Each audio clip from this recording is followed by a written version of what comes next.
It's late at night, and you find yourself staring at an unfinished task. You know you should be working on it, but instead, you pick up your phone, scroll through social media, or maybe even start organizing your desk. You convince yourself that you'll get started soon, just after one more video or one last snack. But before you know it, hours have passed and the deadline is looming closer than ever. Sound familiar? Welcome to the vicious cycle of procrastination. But why do we keep procrastinating even when we know it's harmful? And more importantly, how can we break free from it? The answer isn't just about willpower or better time management. It's rooted in psychology, neuroscience, and emotions at its core. Procrastination isn't about laziness. It's about avoiding discomfort. When we see a task as difficult, stressful, or overwhelming, our brain perceives it as a threat.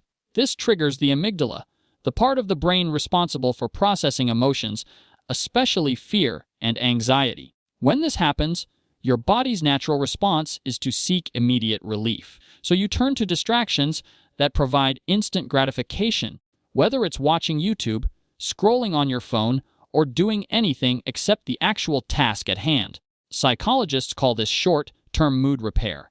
Essentially, your brain prioritizes feeling good right now rather than dealing with long-term consequences. The problem, every time we procrastinate, we reinforce this habit. Our brain learns that avoiding work provides temporary relief, making it even harder to start the next time. Now the question is how to break the cycle of procrastination. If procrastination is driven by emotions and habit, then overcoming it isn't just about pushing yourself harder. You need to address the underlying causes. Here are some science-backed strategies to help reduce the threat response. Since procrastination is triggered by fear and stress, one of the best ways to fight it is by reframing the task.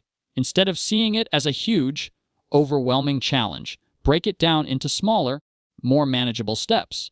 The key is to focus on progress, not perfection. Tell yourself, I just need to write the first sentence, or I'll work on this for just 5 minutes.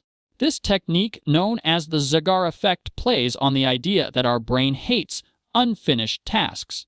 Once you start, your brain naturally wants to keep going. Use the do something harder.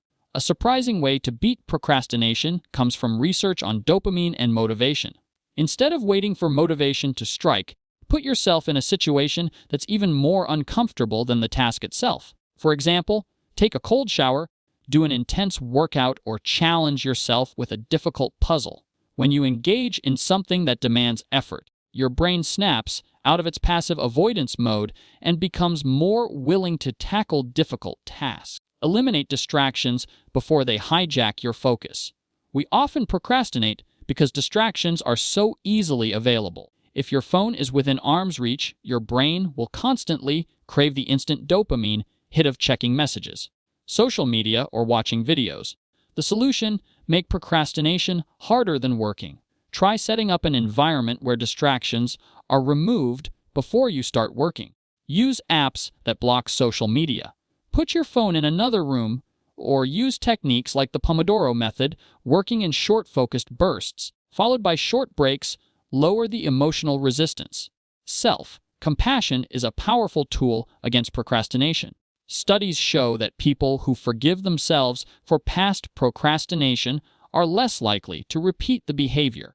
Instead of beating yourself up for delaying a task, acknowledge your struggle and commit to making a small effort. Now, additionally, journaling about why you're avoiding a task can help reduce its emotional weight. Ask yourself, what am I afraid of?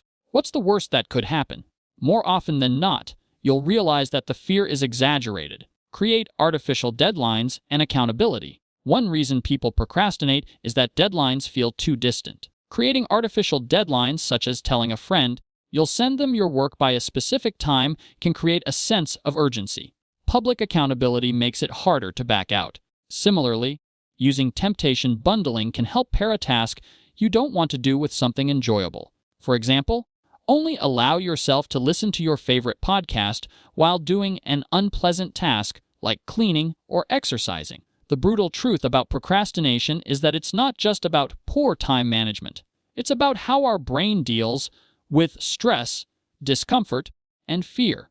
But the good news, Just as procrastination is a habit, overcoming it is also a habit you can build by addressing the emotional triggers, breaking tasks into manageable steps, and using strategic hacks like the do something harder method.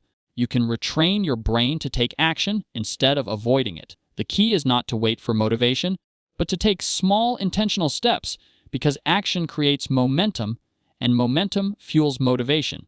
So, the next time you find yourself stuck in the cycle of procrastination, remember getting started is the hardest part, but once you do, you'll often realize that it wasn't as difficult as your mind made it seem.